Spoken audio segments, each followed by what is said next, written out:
Ladies and gentlemen, welcome back to another episode of the H&H Sports Podcast. As you can see, things are different. We have two more people under us. We have Elijah Seegers and Jacob McDaniel from the Ball Oasis Podcast. If you guys don't know their podcast, they are an NBA-based podcast, which is different from us. We've lately been a football-based podcast, but they do a really good job with their podcast. You guys should check them out. Link their pod down in the description of this video. But what we're doing, obviously, it's a special episode since we got four people on the pod. We're doing basically just an NBA season overview right before the season starts on Wednesday. We're looking at the team, each team's over under, seeing if we agree or disagree with that, and we're just picking. Each of us is going to pick a random team. We're going to go over that team's offseason and whatnot, and see what go over what they did in the offseason. I think it should be a fun episode. It'll be pretty long, so you guys buckle in, get a snack, whatever. We'll be here for a while. Just straight talking hoops, man. How are y'all doing? Chilling, man. Thanks for having us on. This should be a blast. Should be, man. Good. Waiting, ready for the season to start next week. Bro, I can't agree more. I think we should just jump right into it. We have, all right, each of us is gonna alternate between talking about an NBA team. I have a wheel right here on my monitor. We're gonna go and whatever team that lands on, in this case Jackson, that team is the team he's gonna talk about. First up, we have the New York Knicks. All right. So they added Jalen Brunson. We'll see how that turns out. Trying to think. They didn't trade anybody, did they? Nobody major trade. I don't think so. They got rid of Kimba. They got rid of Alec Burks, Nerlens Noel. Those two were they all went to the Pistons. Okay. All right. What am I supposed to? Just say what you think about them. You just say your thoughts on the team. Your thoughts on the team, how you think they did this offseason. Just overview their offseason and how you feel about how you feel about them going into the season. And then I'll give you their over under. I don't think they really got any better, to be honest. I mean, I don't know. I mean, I just wonder if Jalen Brunson's going to be what he was last year. Right, in the playoffs. Yeah. Yeah, the Knicks didn't do a whole ton to improve their roster. I would say they overpaid for Jalen Brunson. But that's a tax you got to pay for someone you want to join your team, even if it is a big market in New York. All right, so their over under the season is 38.5. It's probably a play-in team in the East.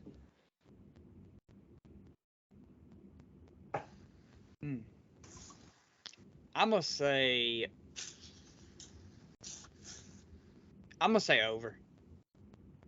By a lot? No, not by a lot. So you think they'll be a 500 team, probably? Yeah, maybe. Yeah, the Knicks, I don't really blame you for not having anything to talk about them. I mean, they really didn't do much. They got Brunson and kind of just stayed there.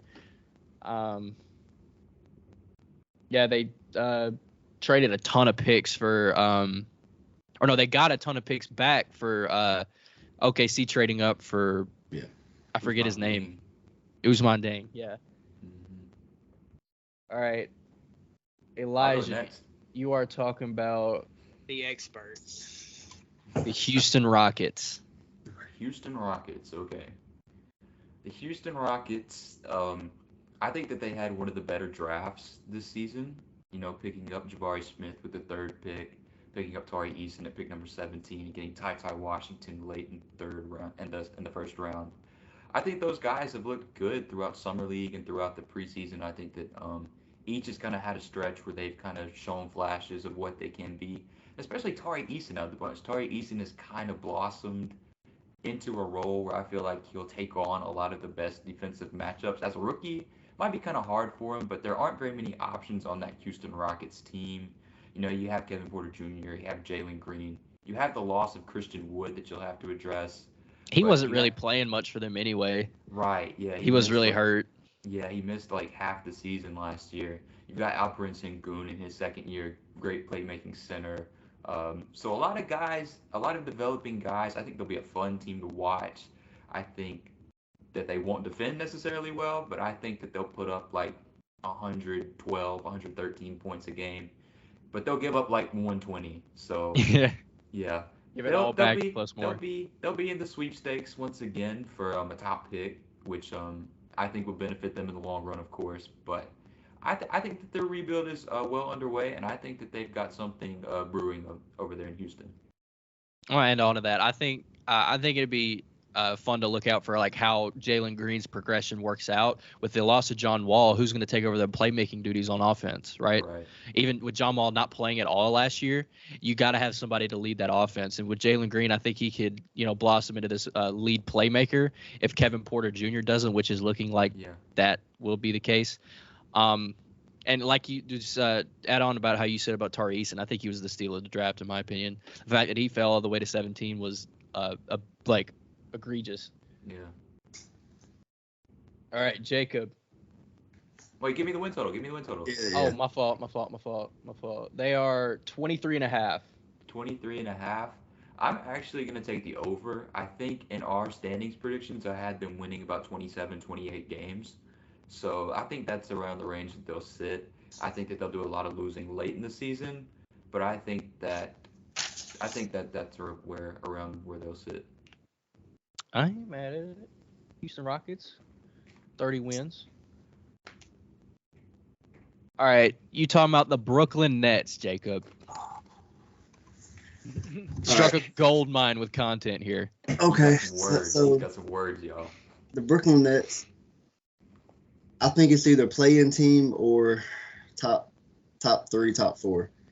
It's kind of hard to see. Boomer bust? Yeah, it's just boomer bust. Straight boomer bust. Straight boomer bust. I'm not believing it until I see it halfway through the season. I still think, chemistry is going to be a problem. The 5, which Ben Simmons will play the 5, and I guess Nick Claxton will be out there with them. I don't see how that's going to work. Obviously, in the preseason, it's been working pretty well. Ben Simmons at the 5 or the main playmaker spot.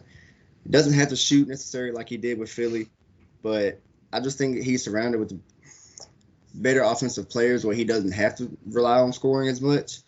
But I really think it's just going to come to his facilitating and defense of how far they go, and I guess chemistry, because if it's like last year, it can implode in a second and all go downhill. But I think, it's really hard to gauge what they're due this early, but I think it's boom or bust with them. More questions than they have answers, that's for sure. Yeah. Let me ask you He's this. Jacob's a big Ben Simmons fan, by the way. Yeah.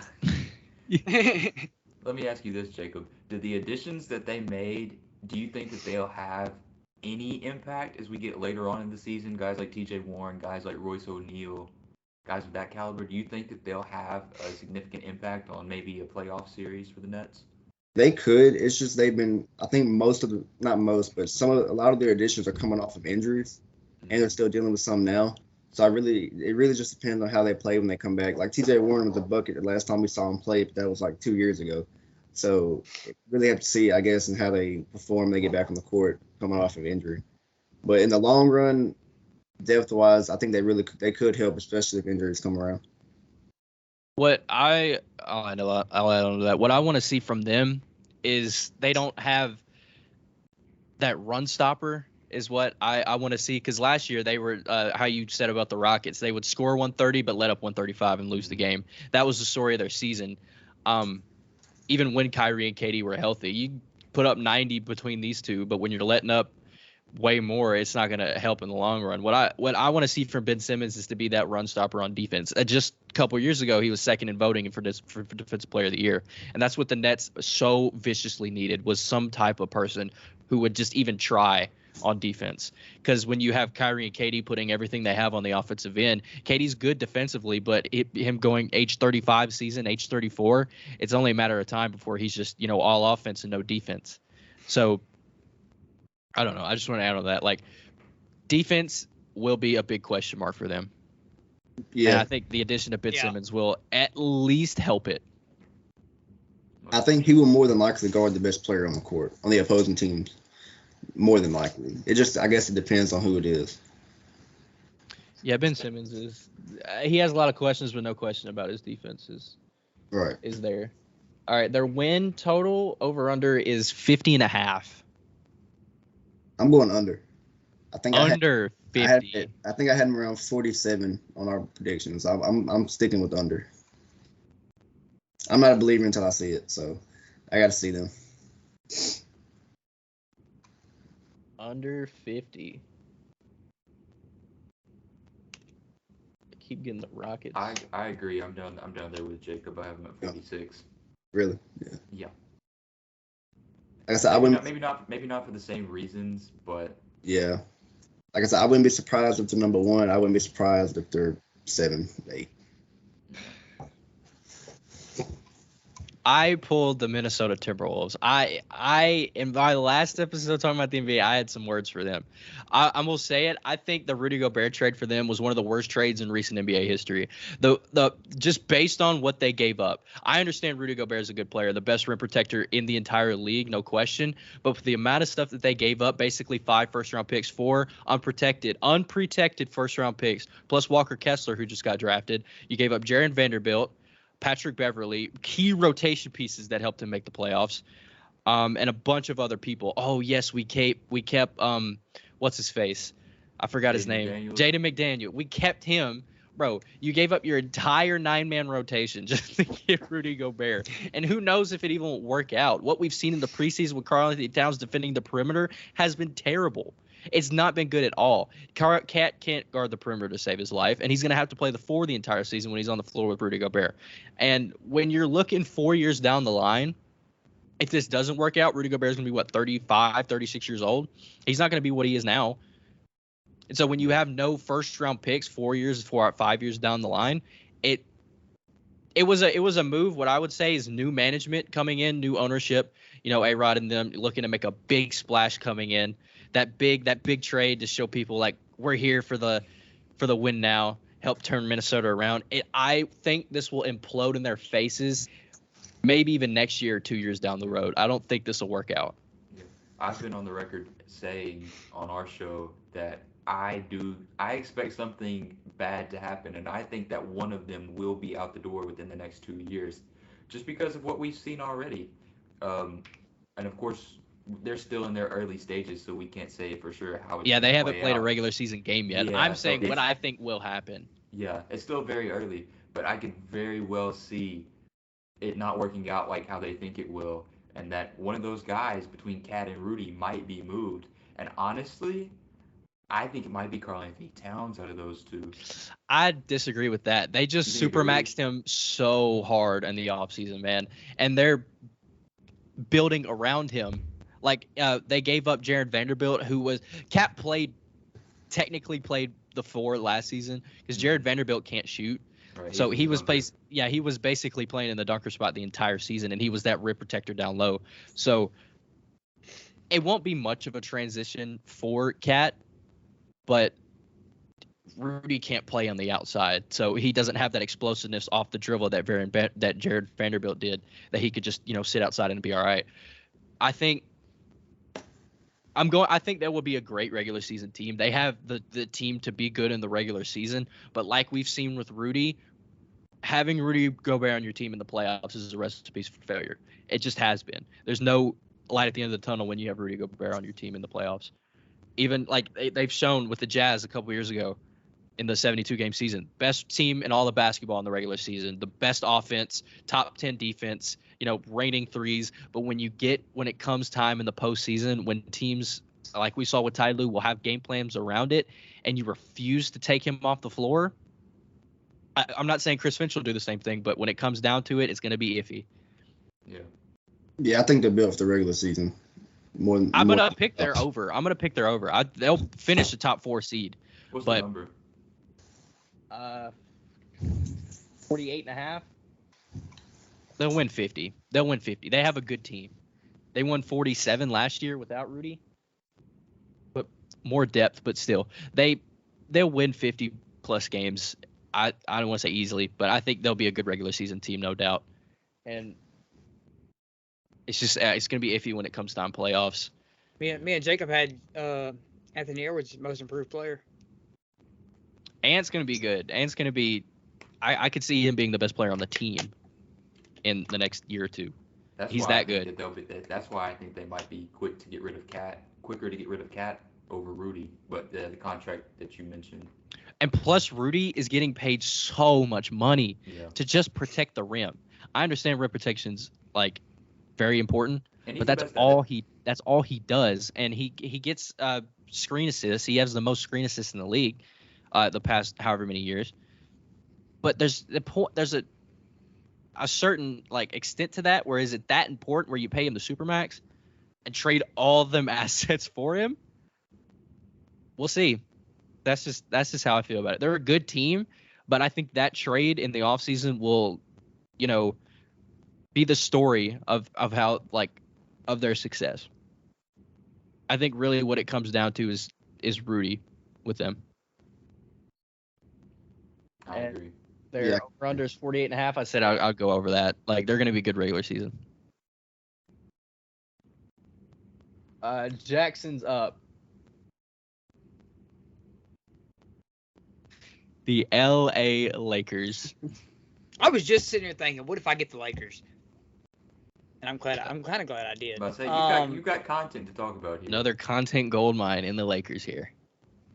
Yeah. This team's gonna go as far as LeBron James can take them, I think. And I don't know. We didn't see that last year. Yeah, I disagree with that. Well, that's what I'm saying. I mean, I'm not saying it's gonna be far. I'm saying. Hold on, I may need to reword that actually. Like, Braun averaged 36 and 6 plus. What I'm saying is there's only so far he can take them, is what I'm saying. Okay. You get what I'm saying? Yeah. You get what I'm saying now? Okay. Yeah, I worded that bad. But now if Anthony Davis can play more than like 50 games, that'd help. But I don't know how well Pat Bev and Russ is going to work out. I haven't watched much preseason, by the way. I mean, I'm just going to go ahead and say they look bad. I'll just tell you that. They look bad. The Lakers have looked horrific. Yeah, I mean, I haven't watched like any preseason, to be honest. So, but yeah, I didn't think that was going to work. I really don't expect Russ to make it through the whole season, honestly. But I don't know who's going to take on his contract either. So, yeah, what's their over-under? It's pretty high. 45.5. Yeah, I'm going under. I'm going under. Yeah, I'm going under. I'm betting that now. Right now. Yeah. I'm under. The Lakers are just a dumpster fire right now. You'd never say that with a LeBron James led team with him having Anthony Davis too. 5 years ago, if you told me that a team with Russ, AD, and LeBron James were on the same team, and I picked under 48.5 wins, I would have slapped myself in the face right there. But it's just AD struggles with injuries. Russ is obviously not the same player he once was, even just 2 years ago when he was breaking the triple-double records for all time. Russ needs the ball in his hands, and so does LeBron, and so does AD. And when you have three of those guys on the same team, it tends to not work out. That's just the Lakers have no chemistry. I think firing Frank Vogel was the dumbest thing they could have done. He was just the scapegoat, really. They couldn't trade Russ, so they had to blame it on somebody, and they blamed it on Frank Vogel, and they fired him. Consistency. They just there's type of consistency within the organization. Yeah, there's no concept that they could just fall back on and rely on that. I thought Frank Vogel was the reason they were anything last year. Obviously, LeBron was good, but Frank Vogel had that. It wasn't a great defense last year, but it was something. Like, Frank Vogel was always going to have a good defensive led team, and that was the reason, part of the reason. While before, the season a couple years ago, before LeBron and AD both went down, they had the number one defense in the entire league, and that's what kept them afloat, even to just stay in the 7th seed and make the play-in that year. And that's what helped them win the title. Number one defense in the entire league, and when they were both healthy, they won a championship. So, and that was because of Frank Vogel. Frank Vogel is always going to have a good defensive-led team. He's a winner, obviously, with the championship. And when you fall back on that by firing your head coach, it's just management, in my opinion. It's management. Yeah. At the time, I didn't think the Russ trade was going to turn out like I don't think anybody did. Obviously, we had questions like, oh, who's going to have the ball? They both need the ball. What's going to work out? But I didn't think we'd all think it would just implode like that. But I think ultimately the demise of the Lakers has been management, and they just extended Rob Pelinka, so it's not going to get any better So anytime soon. I have a question. What's up? If it's a failure season, do you open the idea of trading LeBron or AD? Yes, 100. I think- AD will be a free agent. Yeah, it is. Okay, so it had to be LeBron. LeBron only had 1 more year left on his deal. Yeah. Okay, but if you make LeBron available, every team's gonna call, obviously. Yeah. At this I understand point, it's LeBron, but he's 38. yeah, at this point, I don't know. I don't know. I mean, you got to get some of them picks back somewhere. Yeah. I would think that they would do a sign and trade with AD just to get something. Because they have no But picks. I think the 2 picks they had, the 27 and 29 pick that they do have, I think it is going to be those are going to be shipped. Even one of them just to get off of the Russell Westbrook contract. But I'm hearing rumors Yeah. about Miles Turner and Buddy Hield both going to the Lakers They've been for saying both that of those picks. so long. Yeah. But I could see the Pacers, falling into that, just because they have been selling. I mean, I really don't know what to expect from the Lakers. If I had to bet, it would be under 500 failure season, because the team probably, you could say, got worse from last year. Yeah, I think so. It's just I don't really feel comfortable saying that I don't believe in a lot LeBron James, Anthony Davis led team, but LeBron is old. AD's shown that he can't stay on the floor. I don't like their I don't- depth at all. I don't know. I really don't have any expectations for this team. I could probably only name like 5 people on their team. They got Kendrick Nunn. He's still there? I tell you, they Yeah. got White Lightning, Austin Reeves. I'll give you that. They got Matt Ryan. Matt Ryan. Hopefully he's better than the one that plays football. Hey, he had a good day. Hey, he was today. good today. He was good Yeah. today. That's all. Next I team, didn't- let's not talk I about the didn't- Lakers. I didn't I'm watch tired it. of talking about the Lakers. All right, Elijah, you have the Pelicans. This is a good team to talk about. The Pelicans, you say. So, for those who watch our show, you would know that I'm probably the biggest believer in the New Orleans Pelicans. Do Part you of have it's a them meme. high in your standings? Yeah, part of it's a meme by now. In my Western Conference standings, I had them as the 3 seed going into the season. Wow, the Yeah. 3 seed? Yeah, I had them as the 3 seed. I have them winning over 50 games. And while some of that may be a stretch, I do really like this Pelicans team. I love the pieces that they had last year. With Brandon Ingram, I think Brandon Ingram was great. Adding CJ McCollum, a vet who's been there in some of the biggest moments. That's why he likes him so much. Hey, back off. Just have him with those young guards like Jose Alvarado and Devontae Graham, who I don't really like Devontae Graham. I don't really like him in the rotation, but while he's still there, he's all right, I guess. But Herb Jones is one of my favorite players in the league just because of how well he defends. On ball, he's constantly in passing lanes. And then Valanciunas is just a super solid big. He's going to be able to stretch the floor if he has to. Maybe their interior defense isn't great with Valanciunas, and I haven't even talked about their biggest piece yet, of course, with Zion. With Zion coming back, he provides the biggest question mark, but what I have banked on is that Zion will be good. I think Zion will be good. I think he'll have a really good season. I think he'll have an all-NBA caliber season. Do I think that this is a team who's geared to go far in the playoffs? No, I still don't think so yet. I think that they could win a first-round series, but I still do think they have some holes. I think that maybe they don't shoot the 3 as well as some other teams in the league. They have solid 3-point shooters with CJ, with Brandon Ingram, with Trey Murphy, who I think will be a big integral piece in the rotation this year. And interior defense. I just think their interior defense might suffer a little bit. But outside of that, this Pelicans team is going to be super, super fun to watch. They're gonna be a great team in the half court. Zion is gonna, have so many highlight invoking moments as long as he's on the floor. And I'm excited to watch the Pelicans play. I'm high on them this year. Who'd you have above them? I had the Suns and the Warriors. You think the Suns are going to be one again? Yeah, we made those before The whole 36ers thing and Jay Crowder kind of up in the air, DeAndre Ayton thing. But yeah, I had the Suns at 1. So yeah, I'm gonna ask you some teams, and I'm gonna ask you if you think the Pelicans are genuinely better than them. All Go right, for it. I go with the Grizzlies. Yeah. This year I do. Dallas. In the regular season, yes. In the playoffs, no.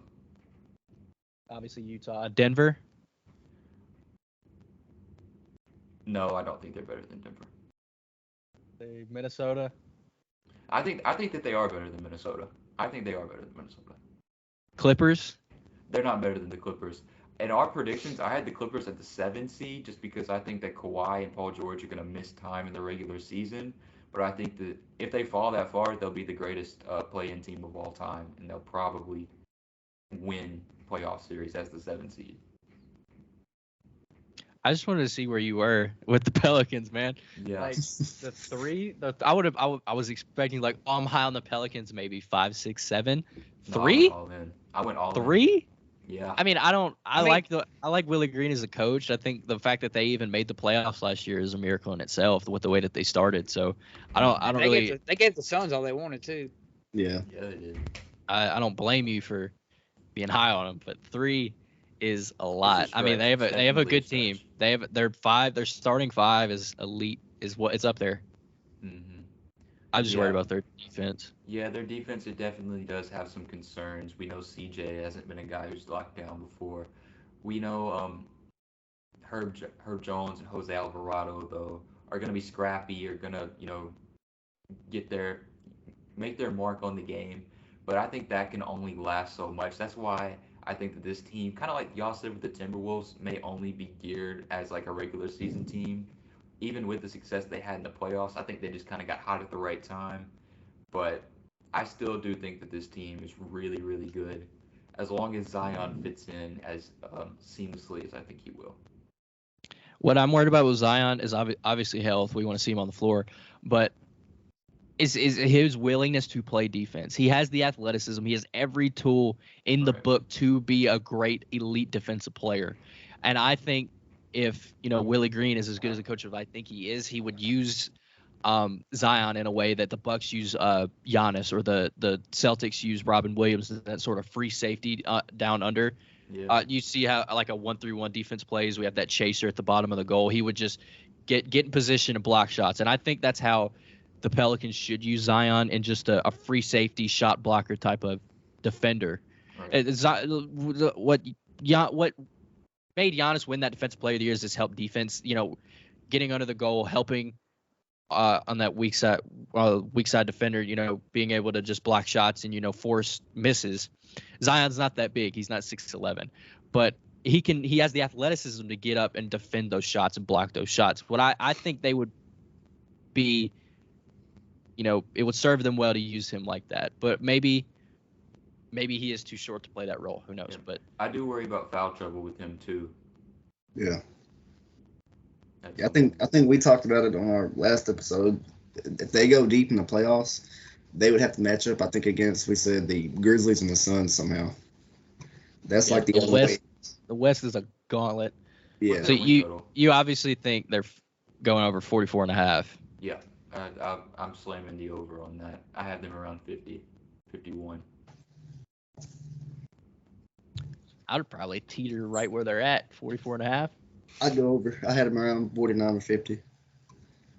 Golly. We're high on them, man. All right, Yeah. Jacob, you got the Bulls. Ooh. So the Bulls, I think they're going to be a play-in team. There's a chance of one more injury they could miss the play-in completely. They just kind of, I don't want to say they got hot last year, but they beat the bad teams last year. But when they played the good teams, it showed that they were not as good as people said they were. I know they were the 6th seed, and they're already dealing with the Lonzo injury. And DeMar DeRozan had that one stretch where it was MVP talks and hitting game winners. Zach Levine played pretty good, but I think realistically this year, with how the East is so stacked, they could very well fall out of the play-in. I think I had them around the 9 seed, So I could very well see them fall off, or if some injuries happen to other teams, they could move up. But I don't see it happening at all. Yeah, they don't have a. I don't. They're one of those teams that'll be good in the regular season. They don't have a. Even with Lonzo, they don't have a good half-court offense. Like even with DeMar DeRozan, that only goes so far. Just not having a great half-court offense.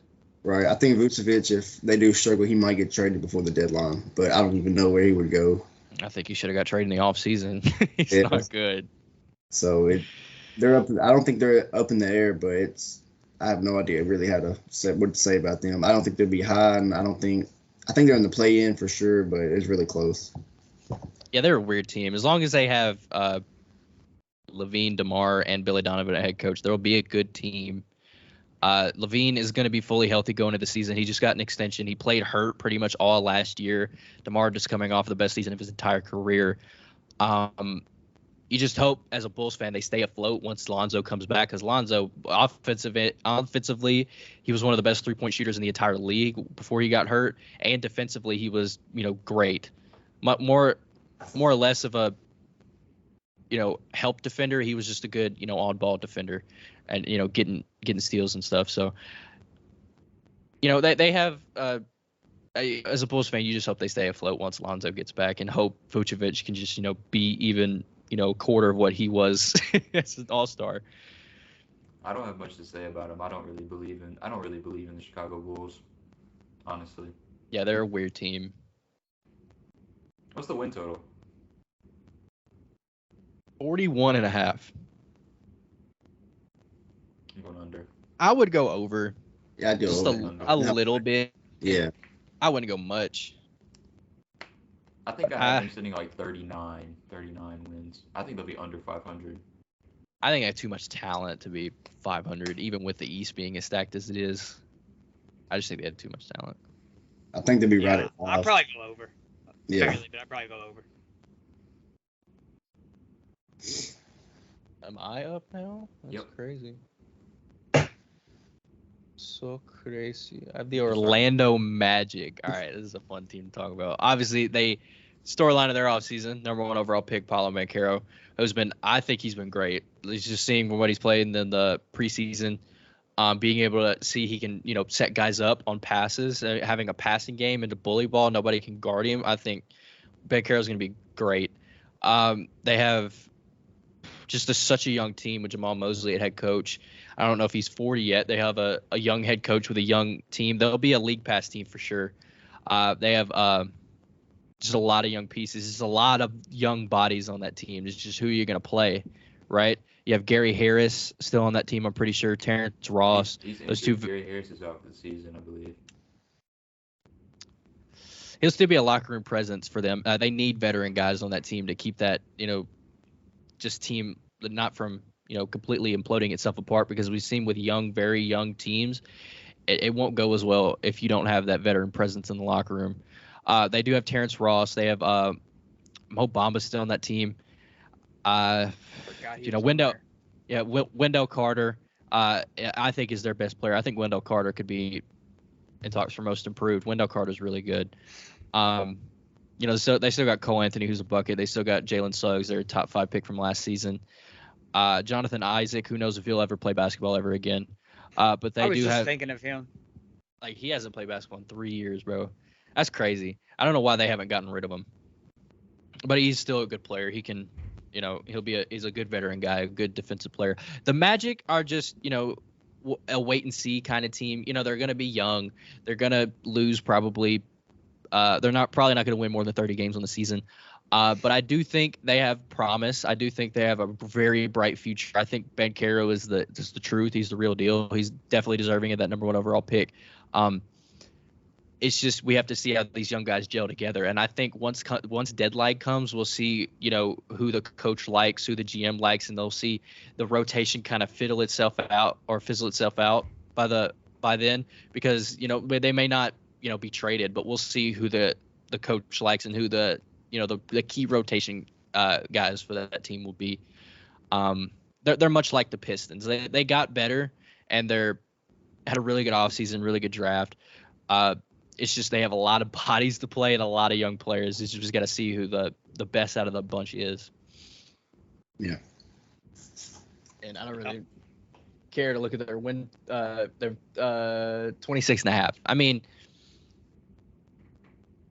I would probably say over for all of these bad teams, but I'm going to say under just because they're so young. Like, their oldest player is Terrence Ross, who's like 31, 32.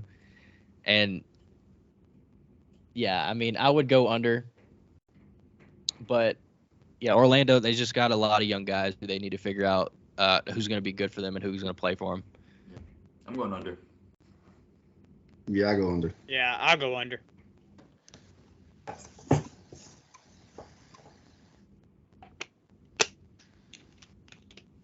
Dang, I wanted to talk about this team. Jackson, you got the Nuggets. All right. Obviously Jokic is there. I think Jamal Murray, having him back will help a lot. Michael Porter Jr. What's their over under on wins? High. Not as high as I thought it would be. Where are they at?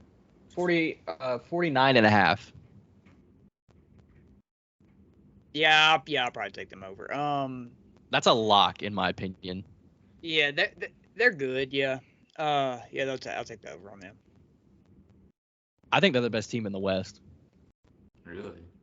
They're so stacked, bro. They have The best team in the West? Yes, personally, they have Jokic, 2-time back-to-back MVP. Jamal Murray, who was a bucket in the bubble. He's a hooper. They obviously were doing great once they it showed that they needed him once they lost him. Michael Porter Jr., who had a career year last year before he went down, or the year before he went down. And they're just so deep. They did trade Monte Morris and KCP, or they traded Monte Morris and Will Barton. They brought in KCP and Ish Smith. But just having Jokic, okay, I'm going to put this in perspective. They had Jokic and a G League team around him, right? And they were still a playoff team. Not a play-in team, playoff team. And the fact that they even took a game from the Warriors just shows you how good that Jokic can be. And once he has his two best players back with him, that team is going to be so hard to beat. And the last time that they were fully healthy in a season, they made the conference finals. So they're the best team in the West. In the West, though? Jokic. It's all my answer. That's my answer. It's Jokic. I'm a little worried about their interior defense as well. I think more with their bench, because as their bench big this year, they'll be bringing out Zeke Naji as their bench big, and we've seen him struggle to play that interior defense. But he won't be on the floor much, so maybe I'm just thinking into it a little too much. But he'll play with Jokic more than he will, come in for Jokic. I do think that Nuggets team is very, very good. They have DeAndre back up big, so I don't. I'm standing by all year that they're the best team in the West. As much as I love the Grizzlies, as much as I think the Warriors are, still great, I think top to bottom, that team is the best team in the West. And I'm like shooting over their over-under. Yeah, I'll go over. Yeah, like I said, I'm going over. I just think in the playoffs, they will target Jokic on defense a lot, depending on who they play. Yeah, and that's why Jamal Murray and Michael Porter Jr. have to be healthy. Elijah, you have the Toronto Raptors.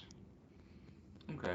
I won't spend too long on the Toronto Raptors just because they didn't make any big splashes in the offseason. They had Otto Porter Jr. I'm pretty sure that they re-signed Thaddeus Young. But the Raptors are a solid team. And I think that even I've kind of undersold them in the preseason. I had them coming in as my 8th seed in the Eastern Conference, and I think they'll overachieve that. I think that they're too good of a regular season team. We saw even last year with the struggles that they kind of got out to start the season. They ended the season so strong and ended up with a 5 seed. You just look at their starting lineup. I think their starting lineup is very, very well-rounded, and they love those 6'9" wings who are so interchangeable.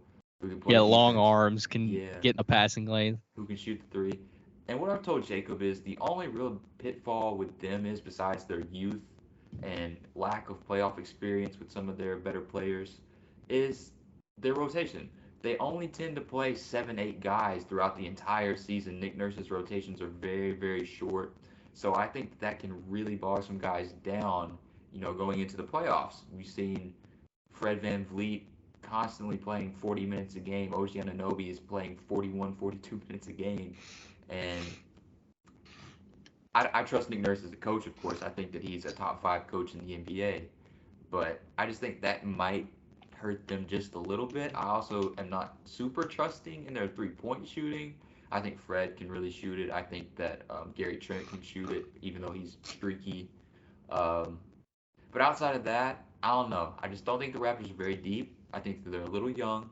I think that they lack a little bit of playoff experience. But I do think that they'll be a solid team in the Eastern Conference again. You didn't even mention Scotty Barnes.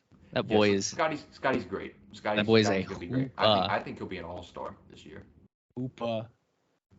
Yeah, I think they'll get a lot of wins in the regular season, but in the playoffs, I don't think they'll get out the first round. I think they're playoff. I think what they have is that defense. You said youth, but what they do have is a championship DNA. Most of their core guys have that playoff experience from that championship year. But their defense is gonna, carry them along. I think that'll be their strong point. It's just their offense. What they can get on offense is sometimes they just let Pascal Siakam ISO. That was what they did most of the time in the Sixers series. They just got out of the way, let Pascal Siakam ISO, and just make a play out of what they see. Make a play out of what they see in that. I think their defense is what's gonna propel them to wherever they're gonna be. So it's just their offense is what I'm worried about. What's their win total? 45.5, same as the Lakers. I'll take the over. Not by much, but I'll take the over. I'll take the over by a few games. I probably have them sit at 45 and a half. 45.5, yeah. Yeah, I'll take the over. It's so weird because I think they're a 45-46 team. Yeah. But I'll say over, I guess.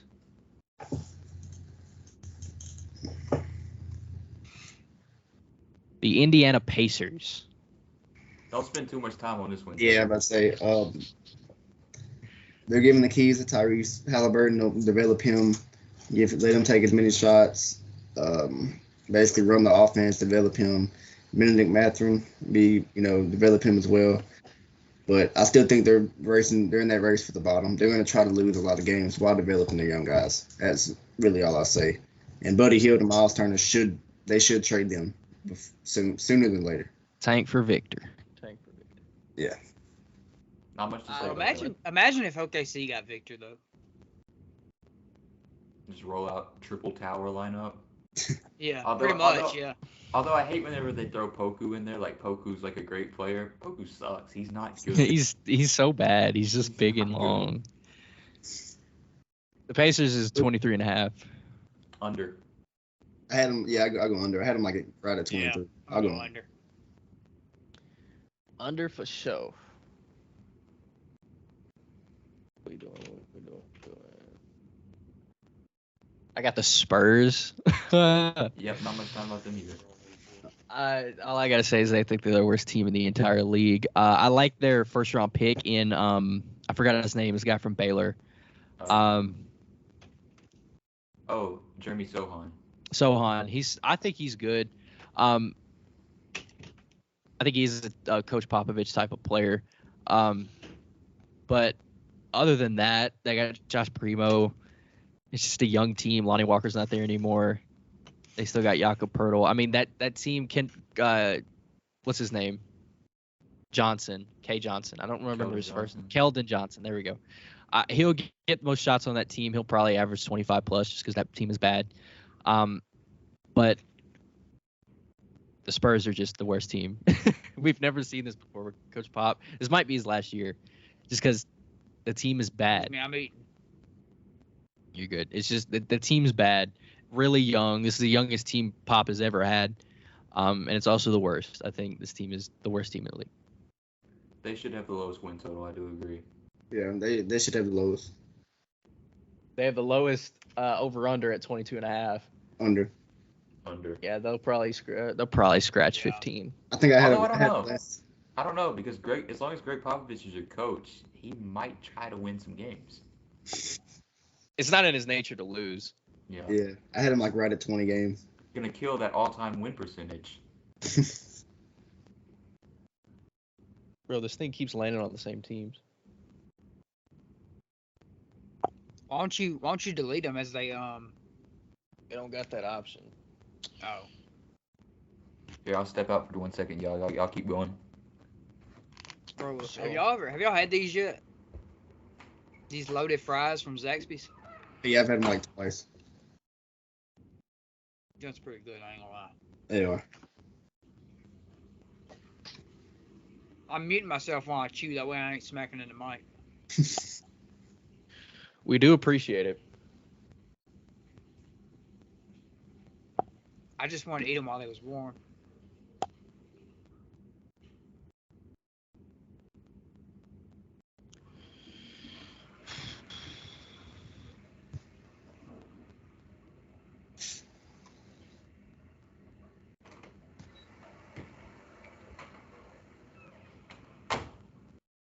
There's one team I better hope I don't get. I think Jackson. No. My Grizzlies? Yeah. He must be low. He must be low. What team did he get? Oh yeah. He must be He had him sleeping. He had them like 8. Don't do that. All right, Jackson. You got the Golden State Warriors.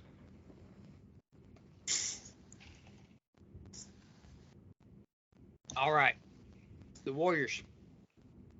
There ain't really much to say. I mean, defending champs, Steph Curry, Klay Thompson, Jordan Poole's gonna be. He's got that extension. He's gonna be great. Draymond Green. I mean, like I said, there ain't much to say, really.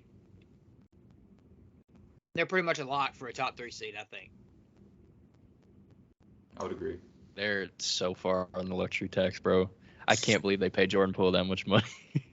It's like right at 500 million almost, I think. So much money. Somebody said that was a hazard pay. I mean, if they weren't going to pay him, somebody else was going to. Yeah. Ooh. All right. The Detroit. Hold on, whoa, what's the over/under? Yeah. Oh, my fault.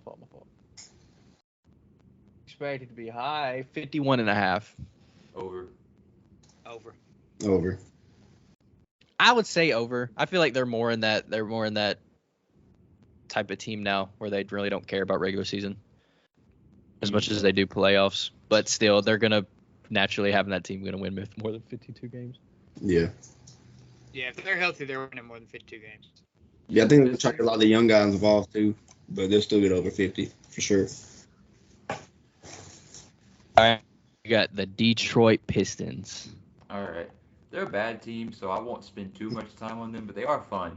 They are going to be a fun team, and I do really like their additions through the draft. I think Jaden Ivey was a great pick for them to have in that backcourt alongside Cade Cunningham. I think that Jalen Duren at the 13th pick, I think that they kind of got a snag with him. I think that he'll fit really well in that scheme. I think that Dwayne Casey is a good coach for those young guys. I like Sadiq Bey. I like some of the pieces off of their bench. I don't think that their depth is particularly good. They're a very young team. Bogdanovich, I don't expect Bogdanovich to be there long. I think he'll get traded around the deadline. But the Pistons are going to be they're going to be fast. I think that they'll be one of the faster paced teams in the league with Jaden Ivey, with Cade Cunningham. I think they'll want to get out and run. I think that they kind of like the Rockets will score some points this year, but defensively, I don't think that they'll bring it really on the defensive end. I think that they are a little undersized as a team in general, with Isaiah Stewart being like a 6'9", 6'8" center. So Jalen Duren is really like their tallest player at this point, and I think that he'll struggle with foul trouble, especially in his young career. Jackson, But- is Jalen Duren a footer? Do what? Is he a 7-footer? Or is he like 6'10", Yeah. closer? Well, I think he's like 6'11" or 6'10". I think Beef Stew will play more than him, but Elijah, yeah, did you go see him play in person? Yeah, I think he's 6'11". Yeah, he's a man, is what he he can is. fly. That kid, he's barely 19 years old, and he's golly, man. Yeah. That block he had against SMU in the conference tournament, man, I will never forget that. That man literally flew from the free throw line to block that shot, bro. I was so blessed to watch him up close so many times. Like, it's just – he dominated college ball. Yeah. Just what was crazy is me looking at him, like, man, that kid's younger than me. He's doing that, bro. Well, what's crazy is he was supposed to be in high school, and he was doing that. Yeah, he reclassed. God, he did. That boy's a beast. Would you take their over? What's the line? 29.5. It's a little high. 29. Yeah, that's a little too high. Before you said it, I was like, yeah, I think I want to, but 29 is too high. I think I have around like 26, 27. Because although they will score points and be fast, I think that their goal is still to continue to get better through the draft. So I'll take the under. I would bank on their over. What their moves this offseason weren't necessarily to get better. I think it was more on getting that spacing for Cade Cunningham. Although Cade Cunningham was superb last season as a rookie, he didn't have spacing at all. He could have averaged way more than the assist he averaged if he had that spacing. And I think the moves that they made was to help that spacing. And Bogdanovich was more of a spacing move than it was, in my opinion, than to make that team better. I think Alec Burks, I would bank him to start this season. You think he'll start over Sadiq Bey? I would think he'd start over Jaden Ivey. Really? Jaden Ivey, I think he's more of a player who would probably need to be more, to fit in, like, get more comfortable with his role. I do think Jaden Ivey's a better player and will be better than Alec Burks. But for right now, Alec Burks is the better player, and I think he'll be better fit for Cade Cunningham to be that, guy in the corner he could just kick out to and create spacing. So the Pistons, what Troy Weaver's doing is banking on Cade Cunningham being that guy, and I don't blame him. He's made it. There's building around him with this team. Sadiq Bey, Bogdanovich, Alec Burks, Jaden Ivey can develop to be a shooter. They're building around Cade Cunningham, and I think it'll be a recipe for success because Cade Cunningham's the truth, in my opinion. I would probably take their under because with so many bad teams near the bottom, there's got to be that one team that does a little bit better than expected. Yeah. See, I had that as a different team. Well, I'll get that. I'll get that whenever we get to them. I'll take their over.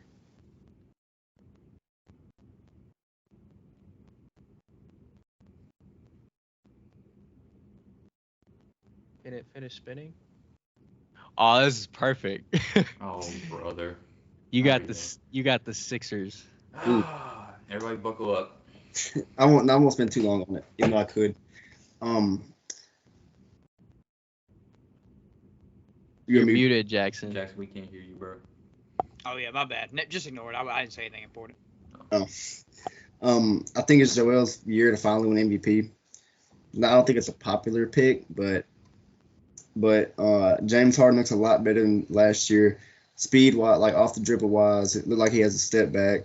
Tyrese Maxey has been going off in the preseason. I know it's preseason, but he's been really good developing. Like the confidence is there.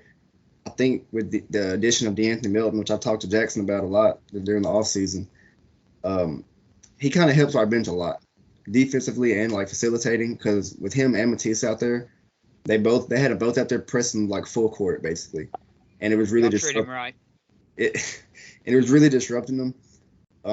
Obviously Montrezl Harrell, the backup five. I really think they well-rounded this team really well, considering that a lot of our bench from last year, our sixth man just basically got pushed to the ninth man. So I really think they put a lot of shooters around Joel, a lot of complementary players around Joel and Harden. PJ Tucker, which mental toughness, a lot of people don't understand what he does for a team. but he is really important for a contending team. I have them Daryl Morey's putting the band back together. the Philadelphia Rockets. I have them as a number 1 seed in the East. They could. I agree. They'll be a regular season team. They're going to try to get a lot of wins. Even like the playoffs, I still think they can go very far this year. I know we say that every year, but I really think with this team it could really happen. I don't want to say they can have the most wins in the NBA, but in the East, I feel like they can for sure. I think health. It really just depends if Joel plays 65 plus games. Do you think they're the best team in the East? He does. I do. The reason I say that because like Milwaukee, I had them as a 3 seed. I think they're kind of coast through the regular season to prioritize health. Boston, just the coaching question mark. They normally start off slow. Playoff times, I would guide them, going far, but it can really. The only team in the playoffs I'd be scared of is Milwaukee, in my opinion. What's their over/under? Their over/under is 50.5. Over, yeah. Over. I think they can get 55 plus. I would say over. I didn't even mention Tobias Harris, 4th option, but it's awful. That's a good 4th option. Speaking of, I have Milwaukee Bucks to talk about. We say there's not a lot to say about this team, but I think there is. Giannis is the best player in the NBA, and if he's healthy like he usually is, that team will be a lock to win at least 50 games. When the core 3 that they have, Drew Holiday and Chris Middleton, they're like a bunch and a little in that record department. They don't lose with those three people on the players on the court. It's just a matter of like health. Chris Middleton's coming off an injury, whether like too big or not, it did keep them from, in my opinion, winning the title last year. So the Bucks, in my opinion, are up there with the Nuggets, with the best team in the NBA, just based on their core guys. The loss of PJ Tucker, that was a couple years ago. I would love. Yeah. I was thinking of that championship team. They'll be good. They'll be good. Like Jacob said, they'll coast in the regular season more than they would care about wins. But come playoff time, I do trust Milwaukee more than pretty much any other team in the East, besides maybe Miami. I do like the Bucks. I think they have, besides the Warriors, the best shot to win the title this year, as long as their guys stay healthy. Yeah, I agree. I'm hoping. I think the Bucks are still my 1. Yeah, I'm hoping for a Philly-Milwaukee Eastern Conference Finals this year. Yeah, as long as their guys stay healthy. I think personally, losing Chris Middleton is what kept them from beating Boston, and Grant Williams turning into the best player in the universe in that Game 7. One bad shooting game, Milwaukee wins that series. Yeah, Grant Williams went off in that game. The win total? I'm taking their over. I don't care what it is. It's 52.5, second best in the league. I'm taking the over. Over. I'll go over. Even though I had them like at 51 or 2, I'll go over. I had them like at 58 on our standings. Yeah. Jackson, you got the Wizards. Okay, before you say anything about them, this was my Eastern Conference team that I think will be above the rest of the pack in the bottom tier. Really? Yeah. Go ahead, Jackson. I really don't even have anything to say, honestly. I'll talk about the Wizards, and you can get the next team. Go ahead. Okay, you like them so much, so go ahead. Yeah, I'm high on the Wizards, and maybe irrationally high this year. I think they'll be a play-in team. I think that Bradley Beal being healthy, and we've seen him in his past 2 healthy seasons average over 30 points. I think that as long as he's healthy, he'll reach that threshold once again. Adding Kristaps Porzingis as a second option, I think he really, really has a chance to kind of revitalize some of the areas where he's lacked in. I think that he'll have free range in that offense. I think that Wes Unseld Jr. will give him that freedom. I like their surrounding pieces. I like their forwards. I like Rui Hachimura. I like Denny Avdia. I like Kyle Kuzma. I think Kyle Kuzma has done a great job getting on the glass and hitting the three ball. I think he's been really good for that team. I think the pickup of Monte Morris will provide them a solid playmaker role that I don't think that they've had since they had John Wall. I just really like the pieces on this team. Do I think that they could make noise in the Eastern Conference? No, of course not. But do I think that they have the potential to be better than the Chicago Bulls? Yeah, I do. Do I think they have the potential to be better than the New York Knicks? Yeah, I do. Will they? Only time will tell. I like their pieces though, and I have them making the play-in. I think that they'll be a play-in team this year. I agree. I'd probably pick their over, depending on what it is. I just think what they need to do is to just, if they want to keep Bradley Beal and pay him all this money, I think I should just play him at point guard. I know they got Monte Morris.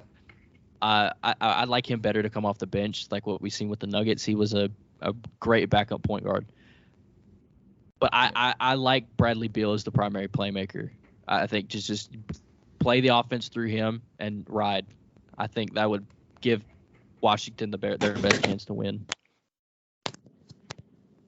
Yeah, I had Washington as my 11 seed. I had them tied with New York, who was my 10 seed.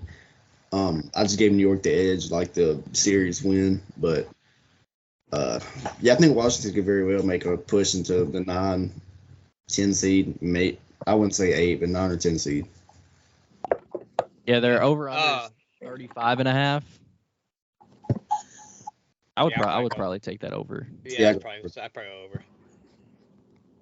I'm not gonna lie. When you told me I had the Wizards, I blanked on who was even on the team. I knew Bradley Beal was there, but Yeah. Wizards are a weird team, bro. They're just kind of there every year.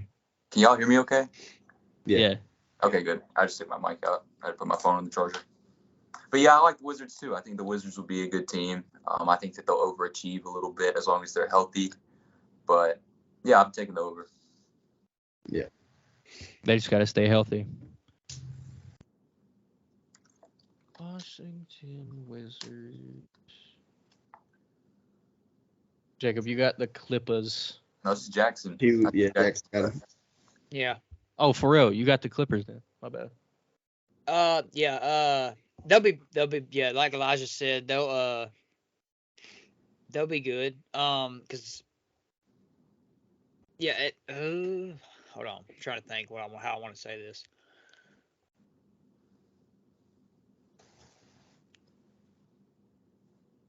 I think it'll take time for. I don't know. I was gonna say I think it'd take time for them to mesh, but they've been there for a while, so. I don't know. I ain't lying, I'm blanking like crazy right now. All this football, man. But yeah, they'll be good. Paul George and Kawhi. What's the over in the wins? It's high. 52.5. It's high. Yeah, I'm gonna go under on that. Though. Under? I went under. Under? I'm taking under in the regular season. I think that they'll be a much better playoff team. They're gonna rest. Yeah, they've seen. They're a load management team. Ty Lue and them, like they don't care. That year, a couple years ago, the 72-year season, they literally lost games on purpose, so they didn't have to play somebody. The Lakers as the 2 seed in the first round. They fell all the way to 4 just to play the Mavericks.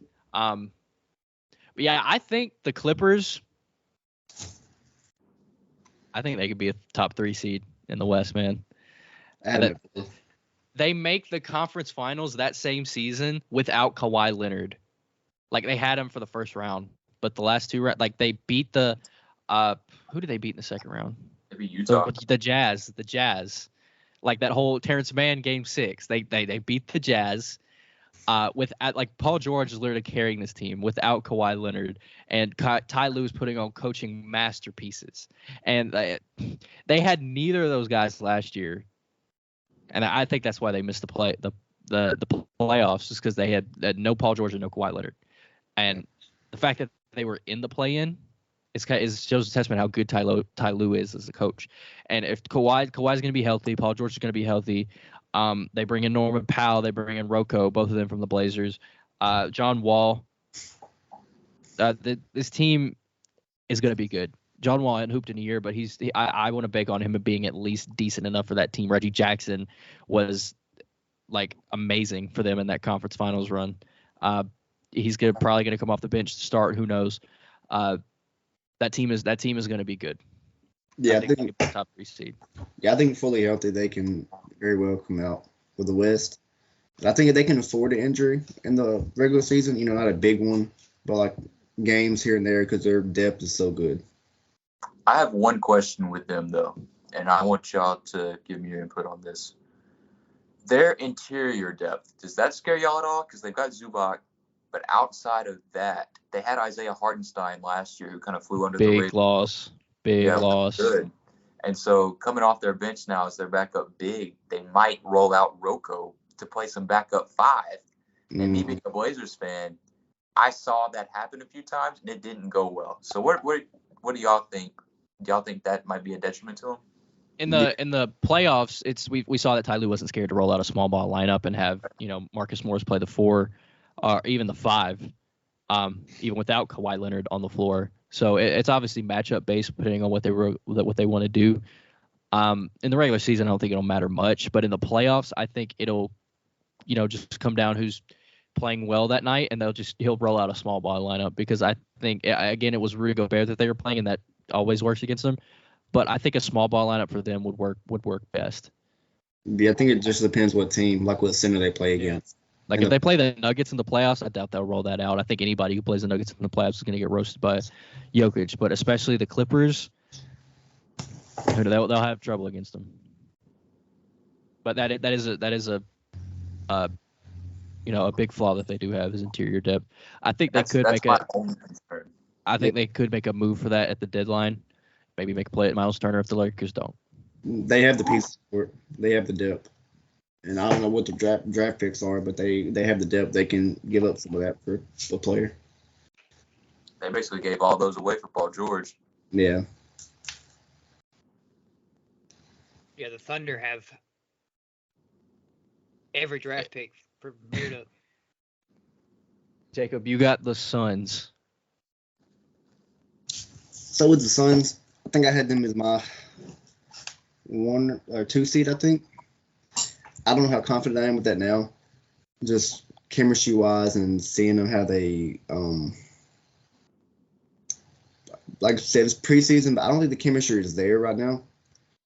But they should win a lot of games. Obviously, like last year, I think they had 66 wins. As long as they don't play the 36ers. Yeah, but they, I really just think it's the chemistry. I could very well see them fall to the 7 seed or, high play in. 7 or 6. It's just the West. The Suns? Yeah. Wow. Because Chris Paul's getting older. Ayton might not even want to play there. He got paid, but who knows if he really wants to be there. But I think they could be an injury away. Like if somebody gets injured, it could kind of go down. Not very bad, but they could fall, especially if other teams get hot. Because a lot of teams below them got better during the offseason.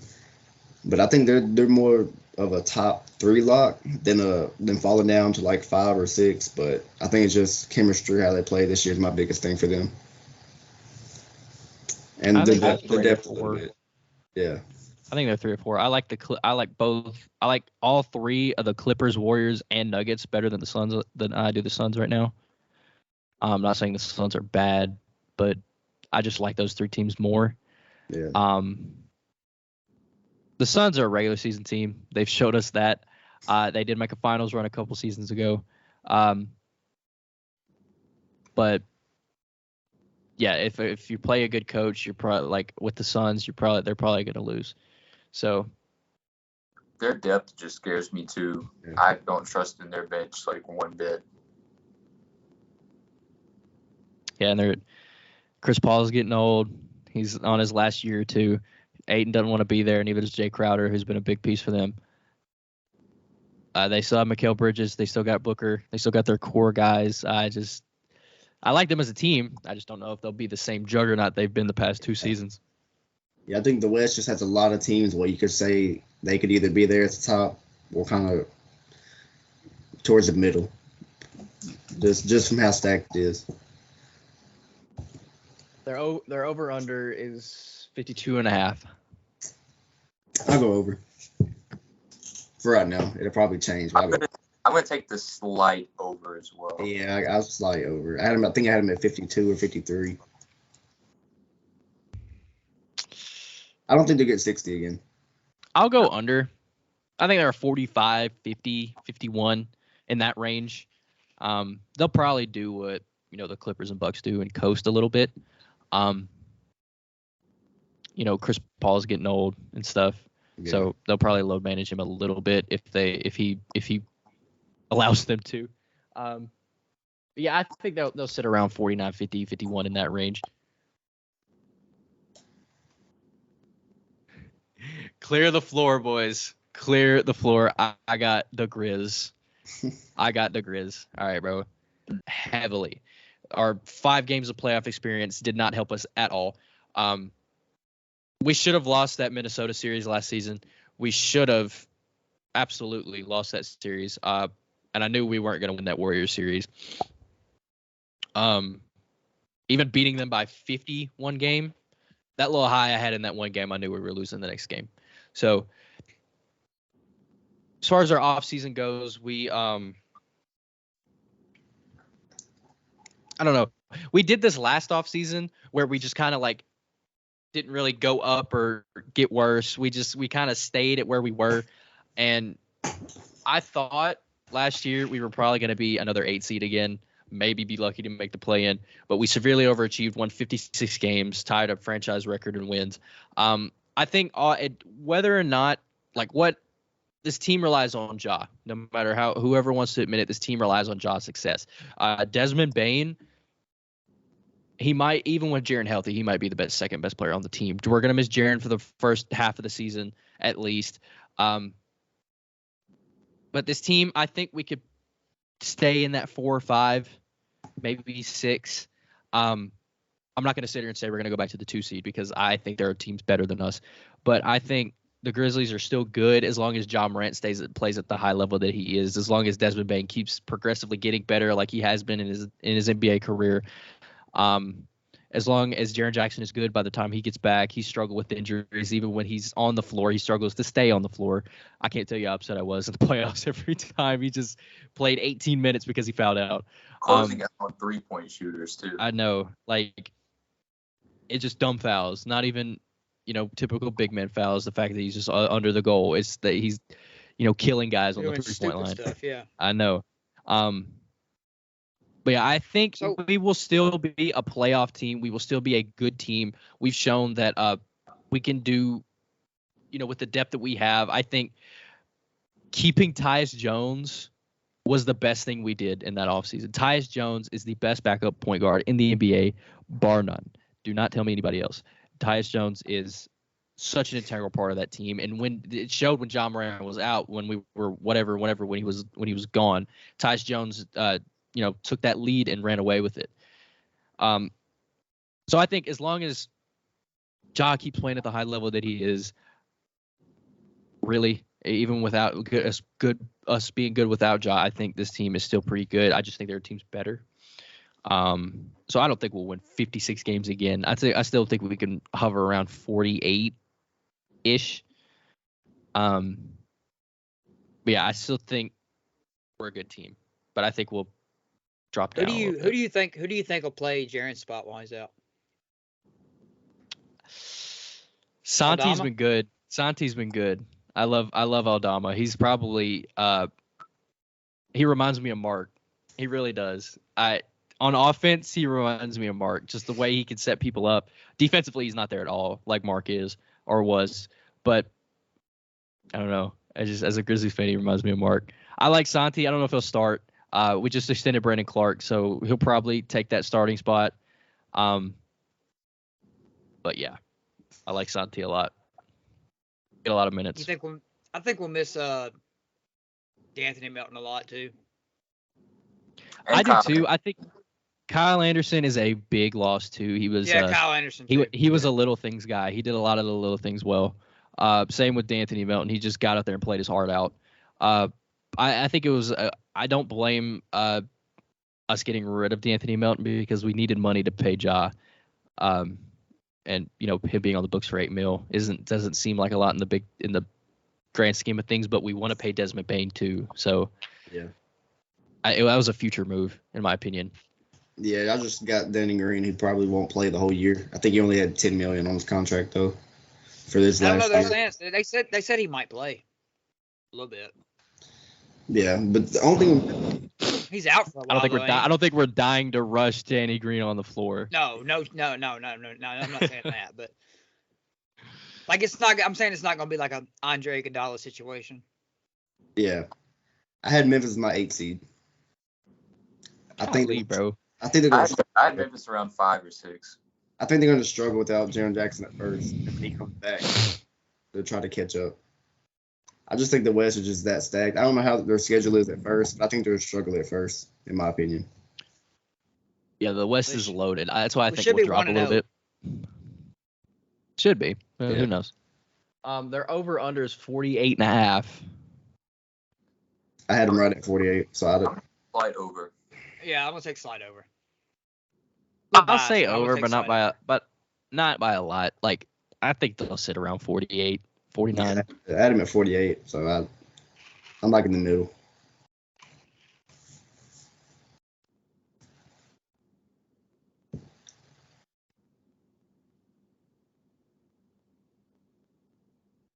Sorry, I'm trying to find a team that we hadn't done. Yeah, getting kind of slim, getting down to the end of it almost. Yeah, close to it. Yikes, and you got the Charlotte Hornets. You don't got to say much. Yeah, I mean, how long's Melo gonna be out? 1 to 2 Couple weeks. Yeah. Couple weeks. Okay. Yeah, I really ain't got much to say. I mean, what's their over/under wins? I would guess low. Yeah, I would too. 35.5. Yeah, I'm going under on that. Slamming the under. Their defense is so bad. So Yeah. bad. I think the dumbest thing was firing Borrego. That was they had no reason. They had no reason to fire him. They won over 500 for the first time since Kimba was there in 2016. Probably. They were trending upwards every season since he's been there.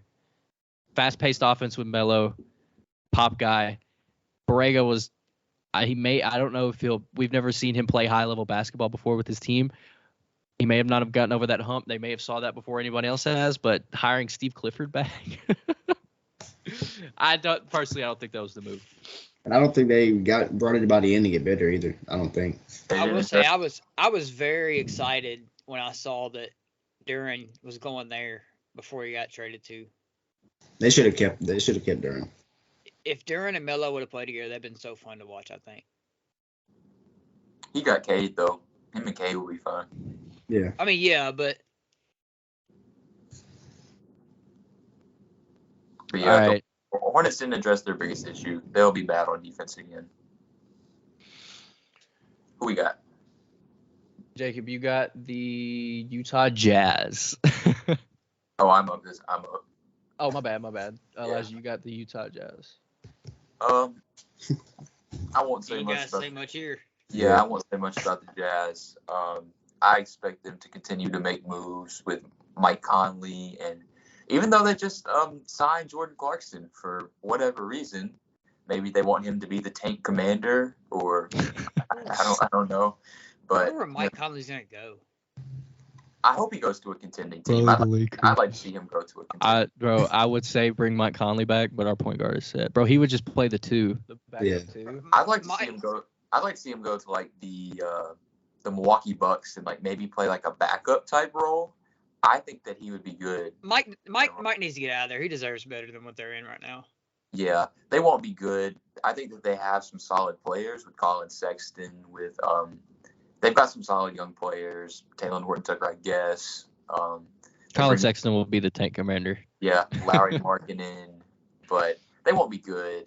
There's no continuity on that team. They got a new head coach and Will Hardy coming from Boston Celtics. What's their win total? Going under, whatever it is. 24 and a half. Yeah. Ooh. I think they'll actually win more than 24. I'm gonna take it over. I had them at 22. I'll stick with under. Yeah, I'll take the under. I'll take a slight over. I like Will Hardy. I think Will Hardy has the chops to be a good good NBA head coach. They just don't have a lot to build off of. They have so many draft picks, but they just don't really have that guy. They can just hope they'll be good in the future, unless they feel that with Colin Sexton. Yeah, I think they're going to put it around him. That's basically what it is. Victor is probably going to be a Jazz come June. Jacob, you got the Hawks. I was just looking at them too. I had them as my 8 seed, not much over 500, just because the East is stacked. I mean, I think DeJounte, I was worried about how the fit would be at first with DeJounte and Trey, but watching them, I think it'll be fine working out. It's just the East is stacked. I think if they get hot at the right time, they could push for the. I don't want to say that. They could push for a higher seed, maybe. But I think they're built for the regular season too. I think playoff time, I don't know how I'd feel about them as a playoff team. But I think their depth is I can't remember what all they did, but I don't think it's just great. I think they will rely on Trey and DeJounte. They're going to stagger them a lot. I think one will probably be on the court at all times. But I think they'll go as far as they can take them, I guess. Yeah, their defense is really their biggest question. But what I'm wanting to see is how well Trae Young can, can he do anything off the ball is what I want to see from him, because DeJounte's gonna run the offense at some point, because he was top 5 in assists last season, averaging like 9+. DeJounte's gonna have the ball, and if Trae Young can't do anything or learn to do anything off the ball in that team offensively, even though they were the number 1 offense last season, mainly because Trae Young had the ball. Offensively, they're going to struggle if Trae Young doesn't know what to do without the ball, because what we've seen with him out without having the ball, he just sits there, doesn't do anything. Right. So with DeJounte having, offensive responsibilities other than Trae Young's going to have to learn to develop off the ball, and that's what I'm, wanting to see. Yeah, like they'll probably stagger him a lot. So if they don't stagger him, I don't know how that works. The Hawks, I would probably take their over. What's their number? They have depth concerns for me. 45.5. That's a little high. I'm taking the under. I'm taking the under on that. That's why I'll take a slight under. Yeah, they have depth concerns for me. I think DeAndre Hunter's really good. I think he'll have a good season. But losing Gallinari and losing DeLon Wright, I think that's one of the bigger, more underrated losses for them. He was so critical for their perimeter defense.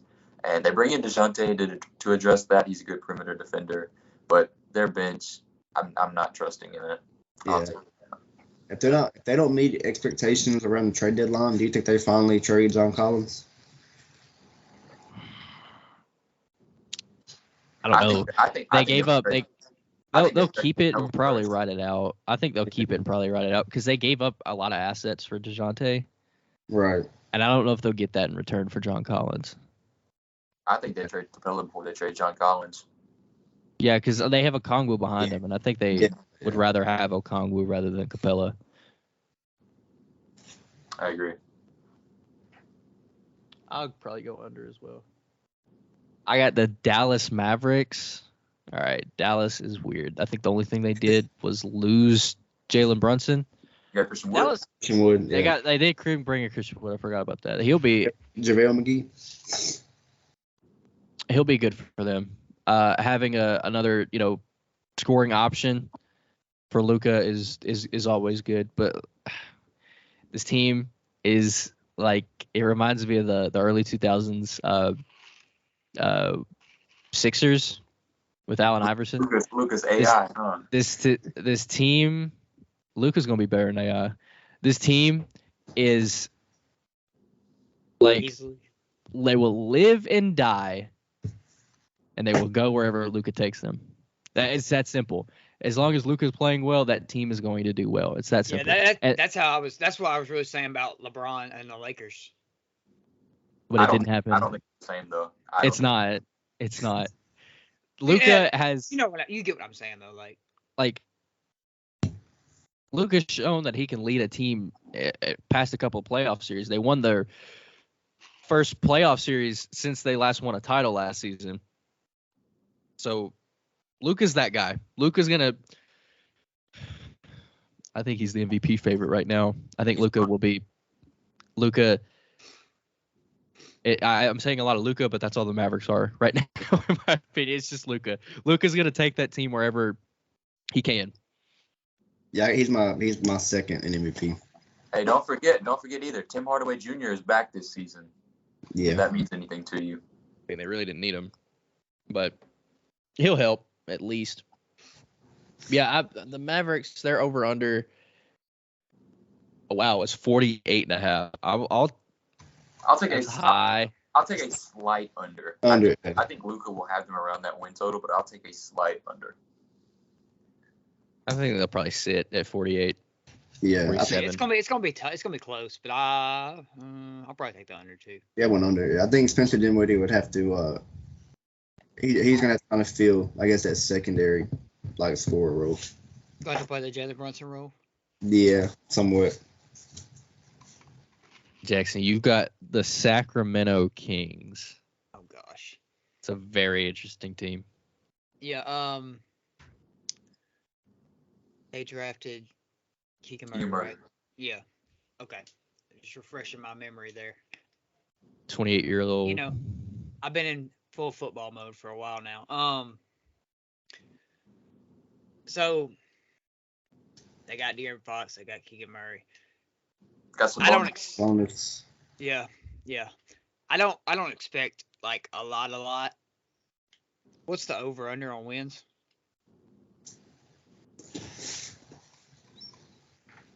33.5. Yeah, I think that's a lock for an over. I would say that's a lock for the over.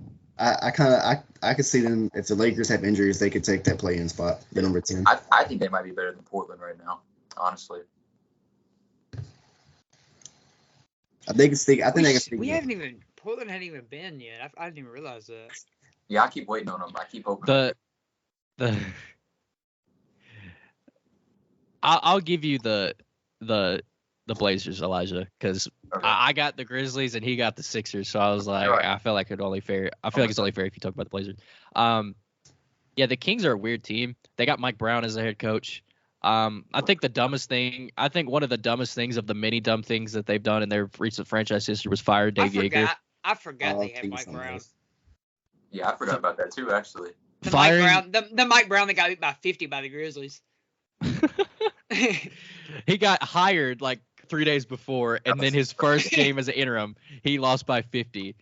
And the Kings were like, damn it.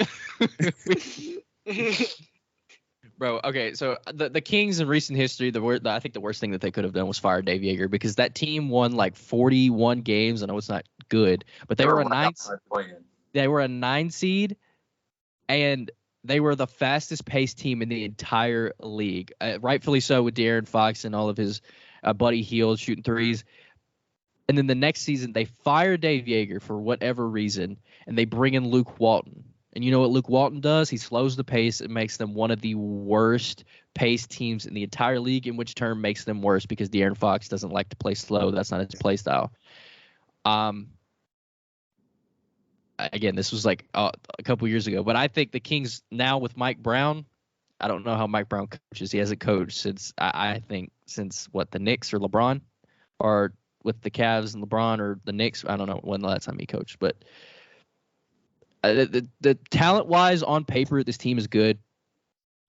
They got De'Aaron Fox. They got Sabonis. Defensively, they're a little iffy. Sabonis is not great defensively. He's a good playmaker. He's a good rebounder.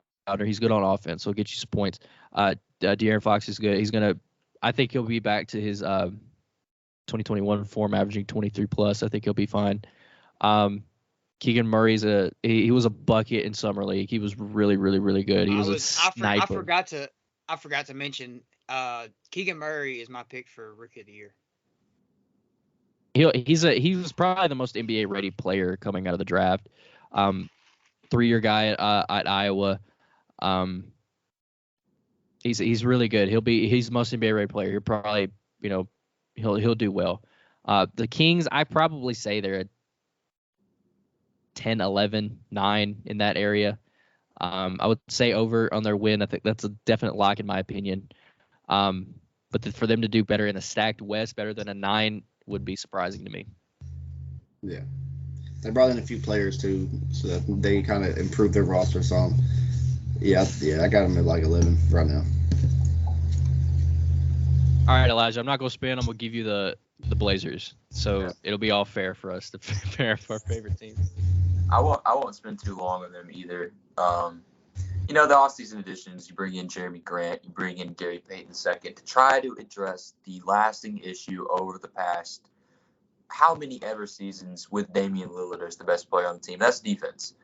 We know that a Damian Lillard-led team is going to be top 10, some years even top 5. It's going to be a top 5 offense. That's what he does by himself. But the defense is always bottom 5, bottom 10 to kind of cancel it out. The Blazers are just kind of iffy to me too.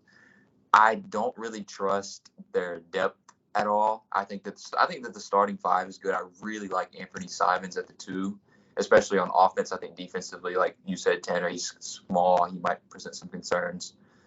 But having Josh Hart start at the 3, I think Josh Hart is probably the best rebounding guard in the NBA. His numbers back that up. And having Jeremy Grant at the 4, who I think will be a good addition to the team. Nurkic at the 5, I'm not really a big Nurkic guy at this point. Ever since the injury, with him breaking his leg, he hasn't been great since he's come back. And the depth off the bench, it's shaky. It's shaky. I think Gary Payton II will come in and play good defense. I think that Nasir Little will be good.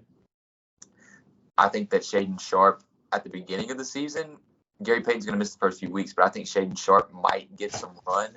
I'm still not the biggest believer in Shaedon Sharpe. I think he has a lot of potential, but at this point, with him not having many reps, none at all in college and barely any in summer league and preseason, I'm just not a believer in it at this point. I'm not really sold on the team. I think we'll be fun to watch. I think that we'll score a lot of points, but I think that we'll give a lot of points up. Per usual for the Blazers, I think they'll sit around that 10, 11 range. I think that they'll be kind of interchangeable with the Lakers and the Kings, but what's the over-under? What's the over-under on Portland? I think I've seen it, but 39.5. 39.5. I'm going to take a slight over. I'll take a slight over. I think they'll be about 500. Yeah, I had them at like 43, 44. Yeah, 500 for me seems about right. Just mid, just the middest of the mid. That's what Portland has been. Jacob, is Jacob's turn, right? Yeah. You got the Cavs. Ooh. I'm pretty high on the Cavs. I had them as my 4 seed. I think they'll get a lot of wins during the regular season. But in the playoffs, I know they're still very young. Donovan Mitchell, like the most experienced playoff performer besides maybe Kevin Love. They're built for the future, in my opinion, but I think they can honestly make noise with Darius Garland, Donovan Mitchell at the 1 and 2. And I kind of expect another leap from Evan Mobley. So I think if fully healthy, they can make a push. I'm not a big fan of their depth, especially their wing depth. But I think Garland, which I think they were the 5 seed last year before injuries happened. 5 or 6 seed. Yeah, they were a lock. Yeah, so, but they stay fully healthy the whole year, depending on how, I guess, Donovan Mitchell and Darius Garland mesh, which I've watched, preseason, small sample size, but they mesh pretty well right now. But, yeah, I think those two mesh really well with Mobley and Allen, which they're going to have to stagger them a lot too, I feel like. They could make some noise in the East. I'm not going to say go deep in the playoffs, but based on matchups, I wouldn't be surprised if they go second round, maybe. This team is very similar to how the Jazz were built around Donovan Mitchell, because they got you could say like Garland's similar to Mike Conley, and Jared Allen's similar to Rudy Gobert. It's a stretch, but it's very similar. I do like the Cavs, man. They were a lock for the playoffs before injury. Injuries is what literally kept them out of the playoffs. So staying healthy, I think they're a top 5 East team in the East easily. I have them at 5. Yeah, I think their front court defense will back up their backcourt defense. 47.5 is their over/under. I'll take a slide over. Slide over, yeah. I had them at 48. Yeah, 48 seems about right. How many teams are left? Final 3. It's 3 teams. One of us is going to be left out, fortunately. I'm going to do like a joint talk about them, which I mean we've been doing that, but I have the OKC Thunder. Forgot about them. OKC, they're out without Chet this year, which will suck because be the only reason that anybody watches the Thunder. Under whatever it is. The team is viciously young. I think if Mike Muscala's still on that roster, I think he's their oldest player. I don't know if you want Mike Muscala as your vet. The team's young. They got Shea, who's their best player. Shea, I think, can develop into a number 1 option on a playoff team. Him having that experience that 1 year with Chris Paul really helped his development and growth as a player. And I think that'll, once that team becomes well and everybody on that team develops, I think that team will be good. I think right now, after this season, I think the ball is in Sam Presti's court. It's always in his court, but especially after this year, I think it's the ball. He showed that he can, play around with those picks and move up. They moved up with the Knicks. He traded some picks for Ousmane Deng, but especially after this year, I think the ball is in Sam Presti's court. To do something with those picks, because you don't want a rebuild lasting 8 years where you have 3 new young guys come in and use all of those picks. It's not realistic. So after this year, I think the ball is in Sam Presti's court to, do something with those draft picks. But right now, I think they're just a very young developmental team. They'll just, develop all their guys and, just go out there and hoop and not really, care, in my opinion. I'll take their under. I don't care what it is. They want to lose games. That's just what it is. They have 23.5. They may sit there, but I thought I'll take that would be wild if somehow they ended up with Victor, though. That'd be crazy. Yeah. He'll get hurt before the season starts, and they'll be back at it another season. I just think they have a lot of young players. It's going to be hard to develop all of them, especially. But there will be trading of picks going on. They will definitely. They can't keep all of the picks. They got to do something with them. Right. Yeah. You can't bring in 3-4 new draft picks every season and keep everyone. It's not realistic, especially with your core guys that you want to keep. All right, we have Boston and Miami as the last 2 teams. I don't know how we want to do these. I think we should all say a little piece about Boston. We can go ahead and get Miami out of the way first, though. Yeah. I think Miami's a 4 seed. Miami's my 4 seed. I think that they didn't do much to get better. I think in the playoffs, losing PJ Tucker will hurt them a little bit.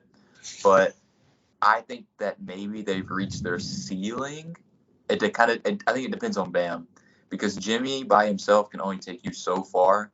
I think that Bam is the X factor on that team, along with the efficiency and playmaking of Tyler Hero. I think those are the 2 things that I was gonna say. I feel like Bam has to cement himself as that number 2 guy. He has to, take on score, show he can score more. He's good for 10 rebounds. He's good for those 4 or 5 assists that he's shown. He's good, great defensive player. He's got to score more, man. He's shown that he can shoot the 3 ball. He's just got to shoot them. He's just got to get up. I think I'm not going to say it's going to come decision time for the Heat to trade him, but Bam has to step up and be that second guy next to Jimmy and just, not care and just take that load. I think Bam is come time for that for him to be able to do that. Yeah, I agree. I think that in the playoffs, especially, we saw him in not this past season, but the season before when they played the Bucks and got swept. We saw Bam be scared to take floaters. He was psyched out of taking floaters. And when he did, he missed almost every single one. That was probably the worst possible series Miami could have played. And a lot of that rested on Bam's shoulders. I just think that aggression is part of it.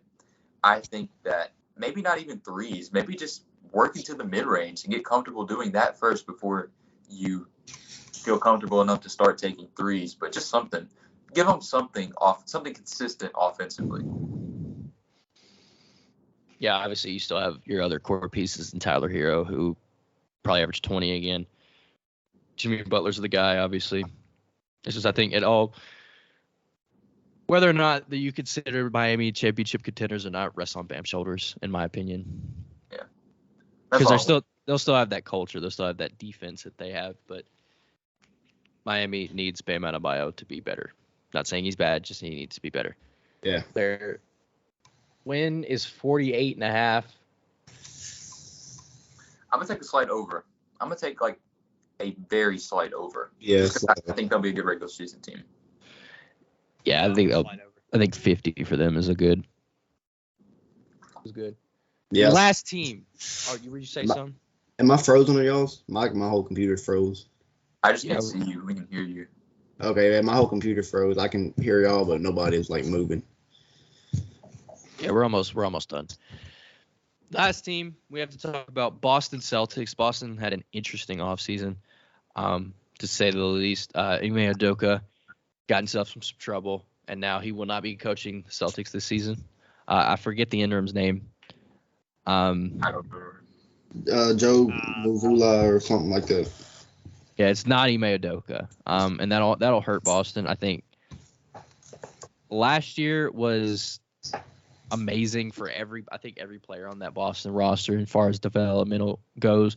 They just woke up and grew up, and Ime helped that. At the beginning of the season, Ime was calling out his players. You never see a first-year head coach do that. Just throw his players under the bus and help them grow up and mature enough and take responsibility for everything, because we saw that Marcus Smart was calling out both Jaylen Brown and Jason Tatum, like saying they're ISO players. They don't really know what to do if they can't ISO, and then they have a players meeting, all that, and they mesh together. Ime Udoka helped that too, saying like, oh, my players don't try hard enough, and they grew this brotherhood, and they eventually made a finals run, became two games away from winning the finals. So obviously Ime Udoka is going to be an integral part of that team's success, but I think that team really meshed together, and that team really, did something with that team's chemistry, and they'll be. I don't want to crash and burn on this. I think they'll be fine without Ime Udoka, because I think that team is more of like it's a by committee type of thing. I know every team has to be by committee, but it's more of that in Boston with like that team has a lot of verbal coaches on that floor, especially with Marcus Smart there. So I hope you understand what I'm trying to say, but I think they'll be fine without Ime Udoka. I have one particular beef with the Boston Celtics. Their half-court offense. I think defensively they're fine, but I think in the playoffs we saw their half-court offense stagger.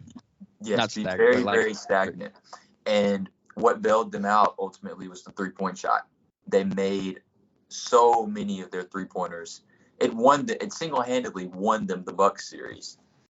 They should not have won that series. With an average shooting series, they don't win. They don't get out of that series alive. We saw them in the games that they won in the finals. They shot ridiculously from three. Do you trust that on a consistent basis? Maybe with their style, maybe because I know they like to drive and kick to the corners to guys like Grant Williams and Al Horford, but I don't trust it. I don't trust it on a consistent basis. I think that their defense will be fine. I think that they'll win a lot of games, but I don't trust their shooting on a consistent basis. I think they're one of those teams that just figures it out. Like, I think they're more game by game basis. Obviously, every team has a game plan and what they want to do going into a game, but I think the Boston Celtics are a more, matchup based, game by game type of thing, because whatever works they're going to go with. Whatever's not we're going to work with, they're just steer away from it. I know that's a basketball logic, but Boston really, the eye test shows that. That's what they do. And they don't overcomplicate things, especially after January 1st. That team was one of the greatest defensive teams we've ever seen after January 1st. And they really just don't overcomplicate things on offense like they did beforehand. They really dumbed it down, and it really helped them. So just feed off of that. What helped them, especially in that Nets series, their strong defense is really what their offense was based off of. Way more fast break offense than what they were used to. It's just off of defense. So I think they'll lean more on that. Obviously, during the playoffs, half-court offense is important. You need that. But I don't know. They're going to rely more on their fast break offense and just based off of their defense. Yeah, I think they're going to rely a lot of defense this year. What's their win total? They're over under 53.5, the highest in the NBA. I had him at 52. I'm going to take a slight over. I think they'll be about 54, 55. I think they're good. I think 53 is a good mark for them. I'll go under by a little bit. 52, 53 just seems right. They won 51 last year. I think 52, 53 is a good base for them. I'm gonna go under by just a little bit, like Tanner said. All right. After talking about every single team, if you want to do more with the Hall of Fame probability thing. Yeah, we can just breeze through this real quick. This won't take long at all. So I've got these it's the active players Hall of Fame probability percentage. I'm gonna present two players. It's like a versus type thing. Who you think has the highest probability to get into the Hall of Fame? And some of it may surprise you, because it surprised me whenever I first saw it. So y'all pick between the two players, and I'll keep track of score, and I'll do like 6 or 7 real fast, and one of y'all will be the winner. So first two players, who has the higher Hall of Fame probability? Is it Nikola Jokic or Blake Griffin? Jokic. I'm gonna go Jokic. Well, you're all wrong. It's Blake Griffin. That's wild. Yeah, Blake Griffin has a 55% chance to make the Hall of Fame, and at this current day, Nikola Jokic only has a 44% chance to win. Yeah, Jokic should be 100%. Jokic is. Yeah. Back-to-back MVP? Look, what you'll come to see with this list is younger players in the league are going to be below guys who aren't as good as them, but have been in the league for a long time. So see, even when you ask that, that's such an obscure comparison that I felt like it was going to be Blake Griffin. Yeah. I almost went Blake Griffin, but I was like, surely it's not. Yeah. That one was weird for sure. So the second one, we've got Jimmy Butler or Klay Thompson. I go Klay. I'll go Klay. Yeah, I'll go Klay. Y'all are all over 2. Yes. I wanted to psych y'all out with that one. Jimmy Butler is above Klay Thompson, even with Klay Thompson's accolades being better than Jimmy Butler's. Jimmy Butler has a 71% chance to get the Hall of Fame, and Klay Thompson has a 70% chance. So they're like neck and neck. They're right there together. I like that. Jimmy's my favorite player. I like that. Is Jimmy really a Hall of Fame player to y'all? Yes. At this stage of his career, do y'all think Jimmy Butler's a Hall of Famer? Yeah. I think he is. Yeah. I don't know. Let me put it to you this way. When you tell the story of basketball and of this generation, of the players in this generation, if you could leave Jimmy Butler out. You could leave Jimmy Butler out. You really think I'm not saying he's bad, but Jimmy Butler, he's good. He's a top 10 player right now. But I don't know, man. I don't really Hall, know. Hall Right. Of Fame. Hall of Fame, though. Think about Hall of Fame. Hall of Fame. Right? The best however many players to ever play the game of basketball. Jimmy And Butler's not there? And his career right now, where he sits right now, I don't think Jimmy Butler's a Hall of Famer. Wow. I do. I think he could be. He's like one of two active players. I think it's borderline. I think he could. Just right now, where his career's how his career's gone out, I don't think he's a Hall of Famer at this point. Okay. So on to my third one then. Kyle Lowry or Derrick Rose? Kyle Lowry. Kyle Lowry's got jewelry. Derrick Rose got an MVP, but he hasn't really done much since then. Kyle Lowry's got that jewelry. Yeah, I'll say Kyle. Oh, y'all go with Kyle? Yeah. He's going to be wrong again. Watch. He's going to be wrong. No, this one wasn't close. You're all right. It's Kyle Lowry. Kyle Lowry has an 86% chance to get in the Hall of Fame. Golly, bro. Derrick Rose only has a 12% chance to get You're in the Hall of telling me. Is this Basketball Reference? Yes, this is Basketball Reference. That's why I asked you about Jimmy Butler. Can you tell Do you think I think you can't with Kyle Lowry? Yeah, with Kyle Lowry. He's the greatest Raptor ever in my opinion. Yeah. But 86? 86 is high. He's over some guys like Kawhi Leonard and who else? You can leave Kyle out of the Hall of Fame, bro. He's a good player, but Kyle Lowry in the Hall of Fame, he's like a 3-time All-Star. He's got a chip, like, bro.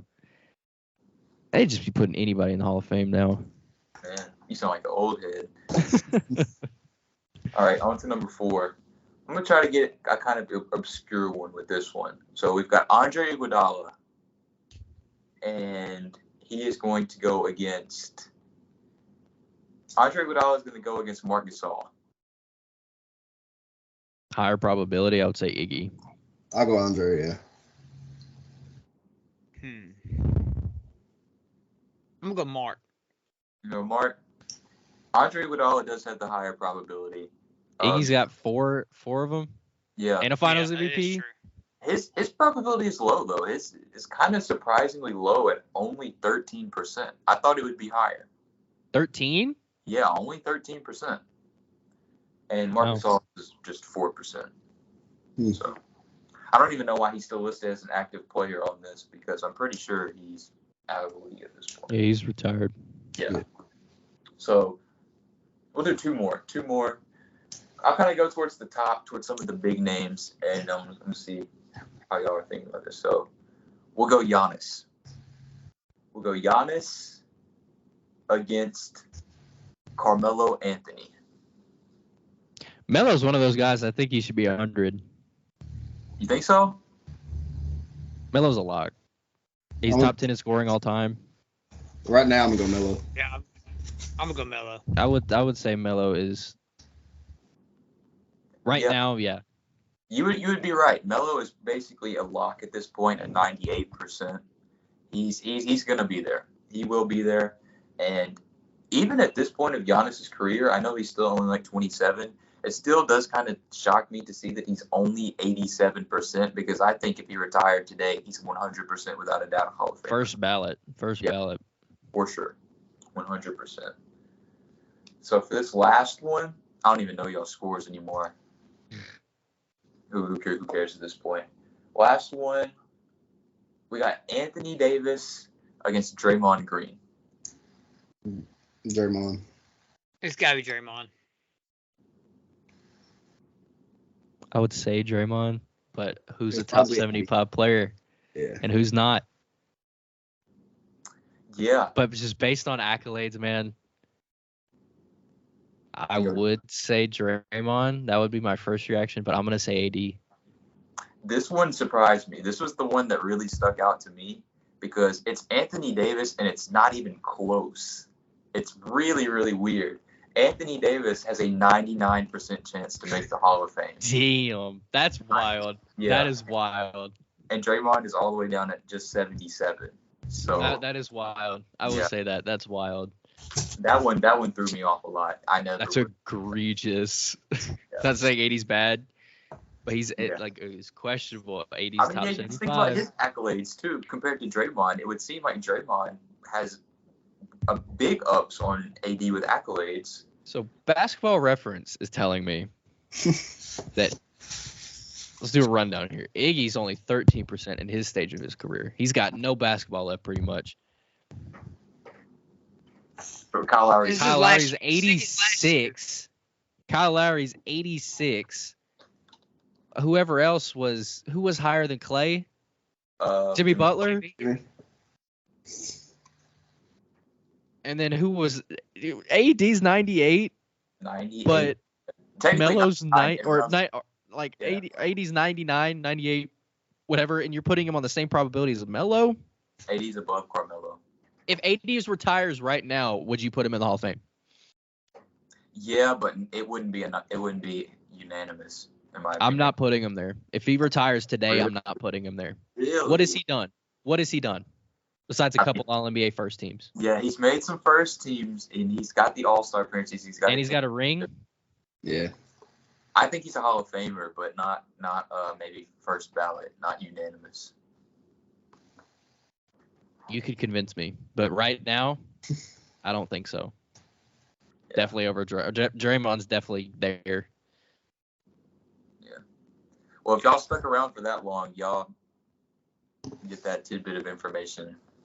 Just appreciate y'all for sticking around to this point if y'all have. I mean, that's wild. Basketball Reference needs Yeah, to fix that. That's wild.